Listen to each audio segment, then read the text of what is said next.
Hi everybody, my name is Danielle, and this is my presentation of my timeline for generations of distance education and my poster of the scopes of distance education.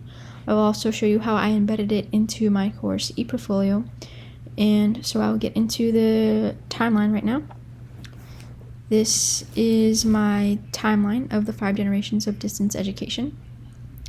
There are 5 generations, which are correspondence, broadcast radio and television, open universities, teleconferencing, internet, and web.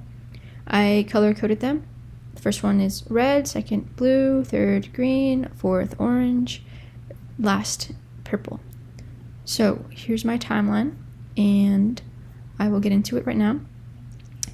Distance education and learning kind of sparked in the 1840s.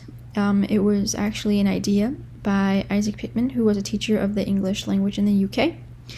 In 1873, the Society to Encourage Studies at Home for Women was established by Anna E. Tucker, since women were stay-at-home wives and mothers and did not receive an equal educational opportunity.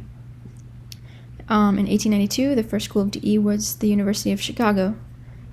In 1921, the first radio was used in the universities, so all the red was the correspondence, and now we'll get into blue, which is broadcast radio and television. In the 1930s, television was used for the first time in educational purposes in universities to display events, news, and history. In 1994, however, the University of Iowa began broadcasting courses which paved the way for future learners with public broadcasting. In 1943, we will get into the open universities. The United States Armed Forces used correspondence to train individuals in an open university. So open universities and correspondence kind of play hand in hand in 1943. In the 1960s, the Coastline Community College became the first open university without a physical campus. It was all distance education learning. In the 1967, the Public Broadcasting Act was established to encourage the growth of radio and television broadcasting for education. In 1971, UK's Open University was the first distance university school that used teleconferencing to meet the needs of its students.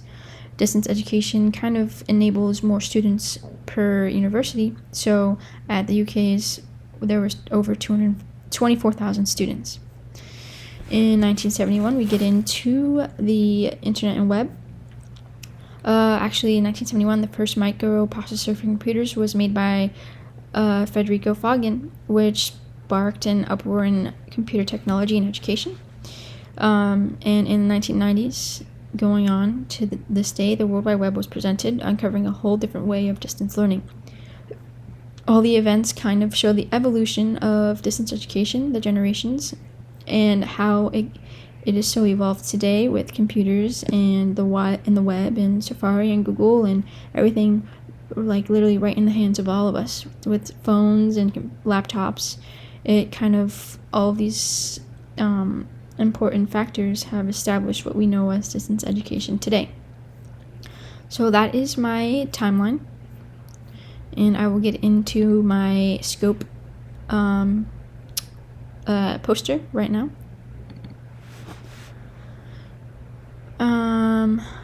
My scope of distance education was mostly from the textbook, and what I thought in my perspective was the most important aspects that kind of defined what distance education is today. So the first thing that I want to go over is open universities. Open universities provide a higher education and can be more efficient for students who have many different obligations, such as, mothers who have children who want to finish school, or fathers and wives, and maybe working a full-time job. I'm able to work a full-time job while also get my degree because of University of Florida's online program. I've been with the online program for 3 years now, so it kind of has a lot of flexibility. The use of communication technologies is also seen widely, and of course, like I said, larger student body with proper teaching, feedback, and assessments are established with open universities.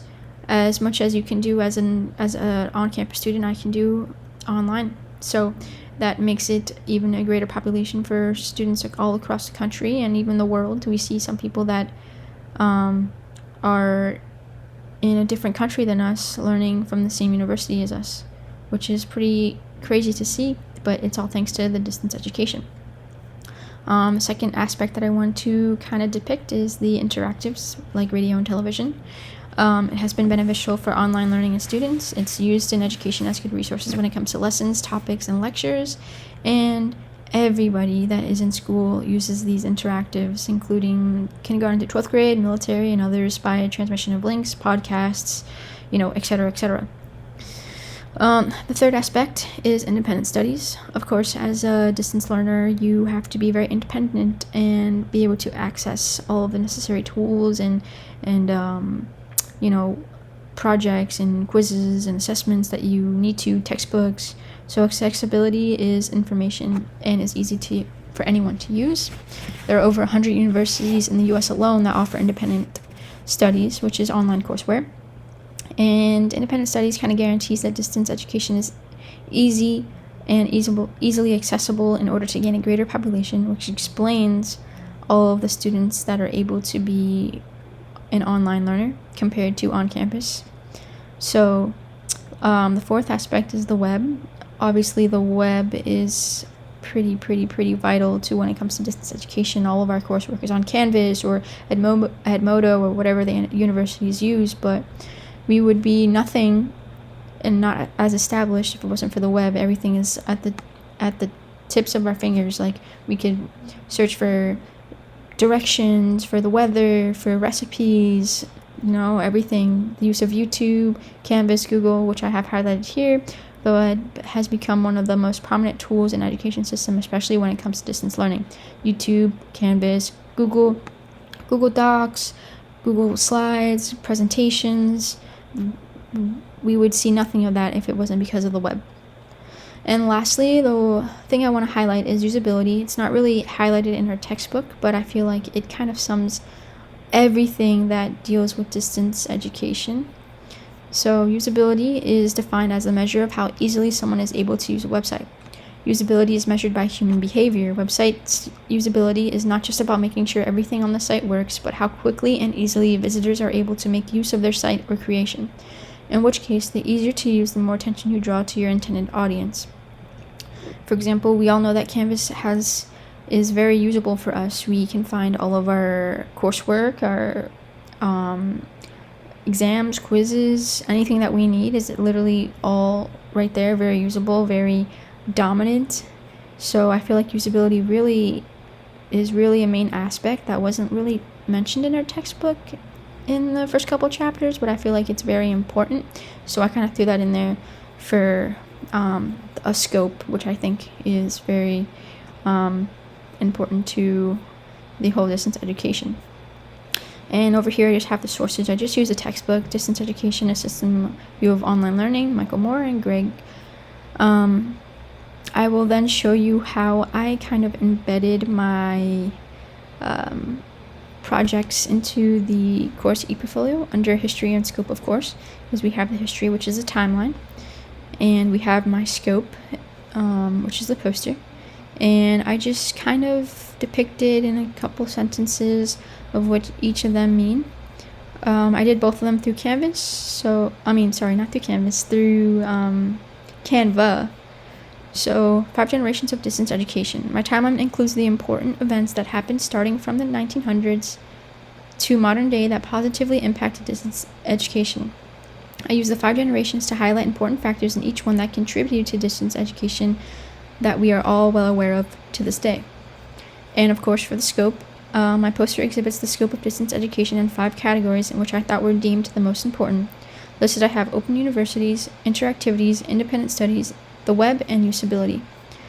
So guys, that would be it for my presentation. I hope that this has maybe taught you guys something, because I've learned a lot from your guys' others' presentations.